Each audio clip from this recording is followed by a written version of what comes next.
Chapter 2. Trouble at the Market Square. In the afternoon, Mother decided to show Lenchen how to market. Little Martin clamored to go along. "Hans, you come too," Mother said. Hans was glad to leave his Latin lesson and Jerome Weller, his quiet, moody tutor. He followed Mother, Lenchen, and little Martin out the door. As they walked along, Hans began to feel uneasy. It wasn't just the overcast sky. An unpleasant incident had happened the last time he and his two friends, Lippus and Jost, had visited the market square.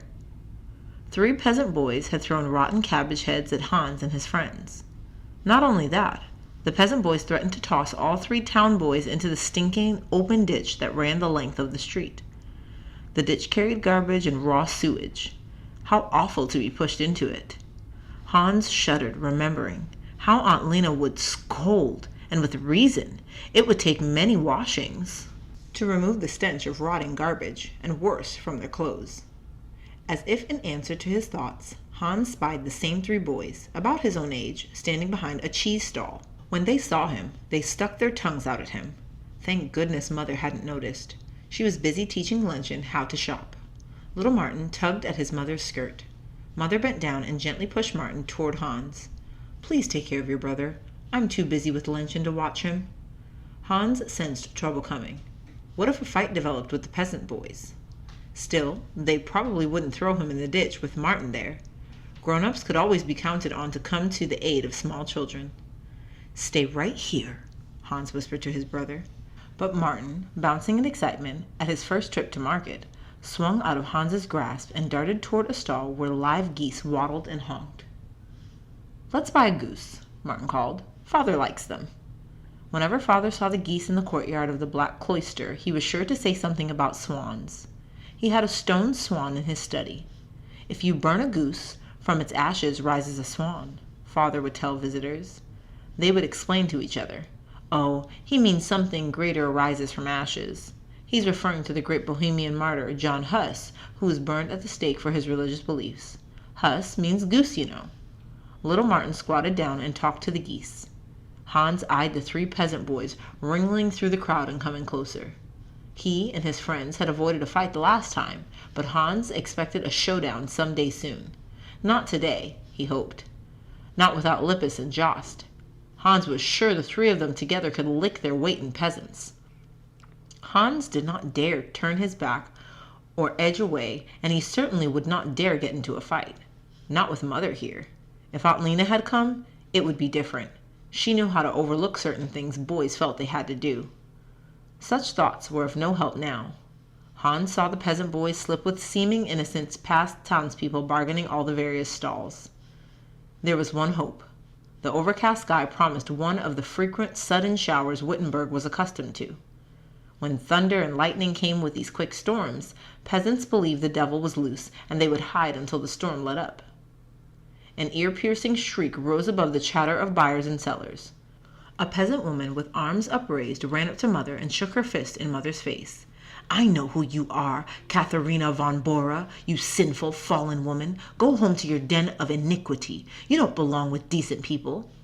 Mother moved away, but the peasant blocked her path. Townspeople, gasping and muttering among themselves, formed a semicircle around the 2 women. Shocked, Hans watched. What would Father say when he learned about this incident? "Aristocrat or not, you had no right to marry." The peasant woman stormed. "You broke your vows. You are Christ's bride, not man's." Mother, whose tongue was usually as nimble as her fingers, clasped one hand over the other, and in total silence let the woman rage on.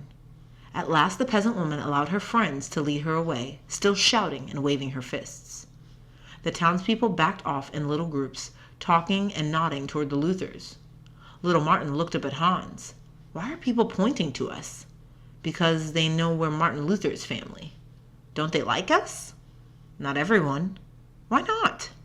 "Because of what Father did about the church. Stop asking questions and come on." He guided Martin out of earshot of the gossiping people. He wished the summer storm would hurry up and soak everybody. To these people, Father had been like a storm, a thunderstorm in church. The people at the stalls went back to work, calling out their wares in sing-song voices. Behind Hans, 2 women started talking. The 3 peasant boys had disappeared. "So that's Frau Luther," a woman exclaimed.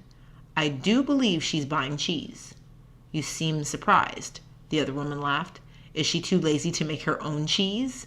She has cows enough at the Black Cloister, I understand. Oh, she's not lazy. No one can ever accuse her of that. I must say in all fairness, so many people live at the Black Cloister she has a time feeding them all. Surely the 5 Luther children don't eat that much, the other woman sniffed. 5 children? There are 16. But that isn't possible. Well, 11 of them are relatives. Most of them are Dr. Luther's nephews and nieces. Then, of course, students and visitors stay there too. A third woman joined the other 2. You're talking about Frau Luther, aren't you? They say she runs a house, a hotel, and a hospital there at the Black Cloister. A man leaning on a cane had been listening. He too had something to say. An odd assortment of young people, students, young girls, widows, old women, and children live in the doctor's home. Things never really settle down there, and many pity Luther because of it. Another man spoke up. Yes, you do well to pity Dr. Luther. Imagine being a bachelor for 42 years and then marrying. Now he has all those people to feed. He's ill so much himself he should have a medical doctor instead of a church doctor. You have to admit he has courage, though, a woman said. He didn't leave Wittenberg during the plague 9 years ago, said his Bible protected him. That may be, the man with the cane retorted, but I hear that some of his followers wanted to become Catholics again. Dr. Luther won't even let them buy their relatives out of purgatory. He and his Reformation. To think that he's living in that monastery and he's not even a Catholic. But Elector John Frederick gave it to him. You know, the city lets him have his water free. He's no better than a thief, if you ask me, the man snapped. Be careful what you say. There are people here in Wittenberg who will fight if you say one word against Dr. Luther. Someone called Mother's name. Hans clenched his fists. Was the name-calling going to start all over again? Frau Luther! Mother's new maidservant from nearby Coswig hurried up, worry lining her young, plump face. I must talk to you. Yes? What is it? Mother showed Letchen a round cheese on the counter of a stall. It's your husband. He's sick. The maidservant panted, her eyes round with distress. Don't worry about it. It's just his way. He was all right when I left home. Mother asked the peasant woman the price of the cheese. The woman quoted a price that made Mother back off. That's much more than we can pay, she told Lenchen. Frau Luther, your husband, the maidservant ventured timidly. Oh, yes, you said he was sick, didn't you? Mother turned to another stall and looked over the cheeses there. He's probably working on a sermon, and you heard him groaning. Frau Luther, your husband is ill. Don't you even care? Hans smiled. When Father was really sick, Mother was right there nursing him back to health. Other times, when Father was worried or under pressure while preparing lectures, sermons, or answering to letters, he complained of aches and pains so much and so long that the whole family simply waited until he ran out of breath, and then Father would discover that he felt fine. The new maidservant could not be expected to know Father's ways.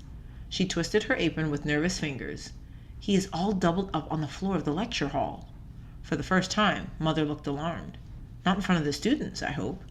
No one is there, Frau Luther. He's all alone in the great big room. I heard him groaning and... Did he ask for me? Frau Luther, the maidservant burst out. How could he ask for anyone? He's dying. Mother cocked her head as if to hear better. What makes you think so? Frau Luther, he said so. Mother sighed. We'll never get our marketing done this way. Perhaps I'd better go home. The maidservant wrung her hands. Frau Luther, that's what I've been saying all the time. She rolled her eyes upward. What kind of family is this? Her voice rose hysterically. My family warned me. The Luthers, they said, are different. They're not like other people. But did I listen to my own family? No, and now I bitterly regret it. I have a good mind to go back to Coswig. She burst into tears and flung her white apron over her face. Now Mother was really alarmed.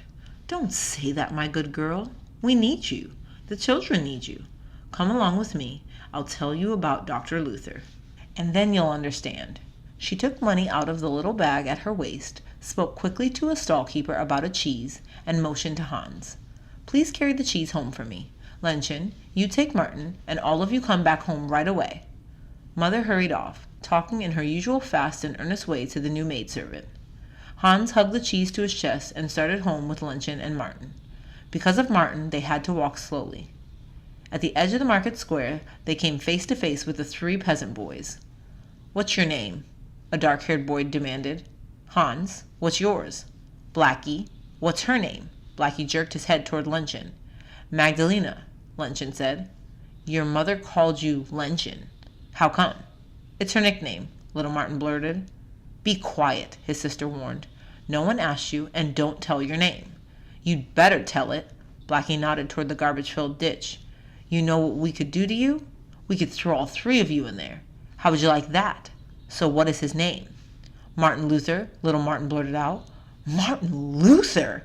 Blackie gasped. "That couldn't be your name. There's only one Martin Luther in Wittenberg, and my father says he ought to be run out of town."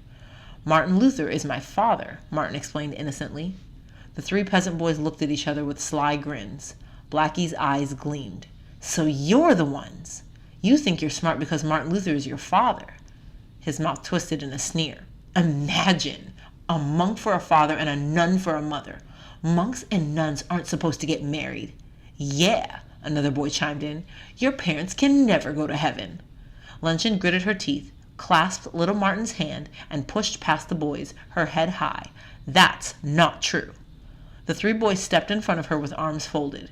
"Your father is nothing but a runaway monk," Blackie chanted. "He is not?"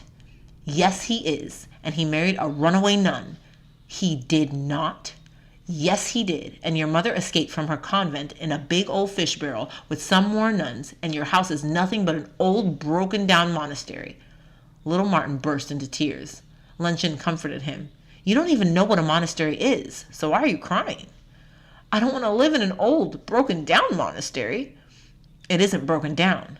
Mother is having it all fixed up. Would you rather live here in the market square?" "No!" Martin cried louder than ever.